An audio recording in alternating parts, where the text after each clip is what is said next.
और शुरुआत बड़ी खबर के साथ 21 जून को होगी नीट अंडर ग्रेजुएट की परीक्षा। इस वक्त की बड़ी खबर आपको बता रहे हैं, एनटीए ने नई तारीख की घोषणा कर दी है और 21 जून को नीट यूजी की परीक्षा रखी गई है। आपको बता दें कि इससे पहले पेपर लीक के चलते एनटीए ने नीट यूजी की परीक्षा को रद्द कर दिया था और नई तारीख की घोषणा के लिए इंतजार की बात कही थी। तो देखिए, आज घोषणा कर दी है एनटीए ने और 21 जून को नीट यूजी की परीक्षा होगी। नई तारीख का ऐलान हो गया है। 21 जून को नीट यूजी 2026 की परीक्षा दोबारा होगी। इस वक्त ये बड़ी खबर आपको बता रहे हैं, पेपर लीक के चलते जो है नीट यूजी की परीक्षा रद्द कर दी गई थी। अब उसको लेकर नई तारीख का ऐलान हो गया है और 21 जून वो तारीख है जब नीट यूजी की परीक्षा दोबारा होगी। इस वक्त की ये बड़ी खबर, करीब 23 लाख छात्र नीट यूजी की परीक्षा में शामिल हुए थे और उनके लिए ये बड़ी खबर है, क्योंकि जाहिर तौर से 2-4 सालों की मेहनत के बाद पेपर लीक हुआ नीट यूजी का और अब दोबारा से तारीखों की घोषणा की गई है।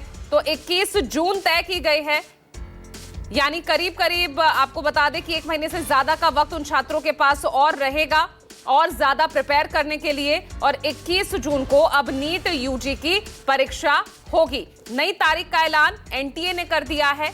इससे पहले जब नीट यूजी की परीक्षा हुई थी, पेपर लीक हुआ था, उसके बाद तमाम कार्रवाइयां हुई, इस मामले में कई गिरफ्तारियां हुई और अब एनटीए ने इस मामले में नई तारीख की घोषणा कर दी है। 21 जून नई तारीख होगी।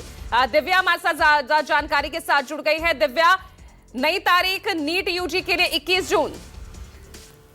जी बिल्कुल, देखिए पूजा, अभिषेक सिंह जो डीजी हैं एनटीए के, जिस दिन परीक्षा रद्द करने का फैसला एनटीए ने किया था, उसी दिन उन्होंने कह दिया था कि अगले 1 हफ्ते में जो नई तारीखें हैं उसका ऐलान हो जाएगा। तो उसके मुताबिक अब एक्स पर पोस्ट करके एनटीए ने जानकारी दी है। हालांकि कई बार हम भी एनटीए ऑफिस जाने की कोशिश कर चुके हैं, लेकिन आप जानते ही हैं कि अब इस पूरे मामले की, चूंकि पेपर लीक के चलते एनटीए ने ये फैसला किया है, तो इस पूरे मामले की जो अब कार्रवाई है वो सीबीआई देख रही है। ऐसे में रोजाना सीबीआई जो है वो एनटीए के दफ्तर में जाती है, इसलिए पत्रकारों को अब अंदर जाना भी अलाउड नहीं है।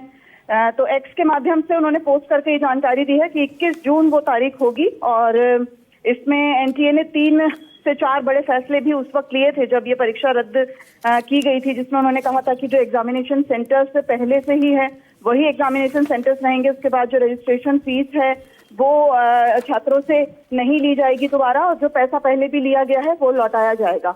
तो इस तरह के जो फैसले हैं वो एनटीए ने किया है। पूरी तरीके से कोशिश की जाएगी कि जो एग्जाम है वो स्मूथ किया जाए। लेकिन देखिए, इस बाबत भी अब कल ही गोवा से खबर आई जिसमें एक छात्र ने आत्महत्या कर ली नीट यूजी के पेपर के रद्द होने के चलते। 23 लाख छात्रों के भविष्य का मामला है। अब ऐसे में देखना होगा कि एनटीए इस बार इस परीक्षा को कितना सुचारू तरीके से करा पाता है, क्योंकि देखिए 2017 में एनटीए का गठन हुआ था, 2019 में एनटीए ने पहली मर्तबा परीक्षा जो है वो कंडक्ट की थी। 2019 से अगर हम देखें 2026 में हम पहुंच रहे हैं, ऐसा एक भी साल नहीं किया जब एनटीए के द्वारा कोई ना कोई शिकायत छात्रों की तरफ से नहीं आई। कभी ग्रेडिंग को लेकर, कभी मार्किंग को लेकर, कभी कैटेगरीज को लेकर, हर साल कोई ना कोई छात्रों की तरफ से शिकायत आई है। यानी ये जो एक्सपेरिमेंट के तौर पर एनटीए का गठन किया गया, उसके बाद नीट यूजी जैसी परीक्षा जिससे एमबीबीएस या बीडीएस जो है वो छात्र बनते हैं, वो परीक्षा कंडक्ट करने का जिम्मा एनटीए को सौंपा गया, जिसमें 14 गवर्निंग जो अगर इसकी जो गवर्निंग बॉडी है उसमें 14 लोग मौजूद हैं और वो कोई ऐसे ही छोटे मोटे पदों पर नहीं है। कोई यूपीएससी का एक्स चेयरमैन है, कोई आईआईटी, कोई आईआईएम, इग्नू, जेएनयू, तमाम ऐसे वाइस चांसलर और सवाल है ना दिव्या, उसके बावजूद भी इस तरह की गड़बड़ी जब देखने को मिलती है, क्योंकि यहाँ पर छात्रों की मेहनत को लेकर यहाँ सवाल खड़ा होता है, जो कई सालों की मेहनत के बाद जब इस परीक्षा के लिए अपीयर होते हैं, परीक्षा दे आते हैं और तब आकर उन्हें पता चलता है कि पेपर लीक हो चुका है, परीक्षा रद्द हो चुकी है, तो कितना बड़ा सेटबैक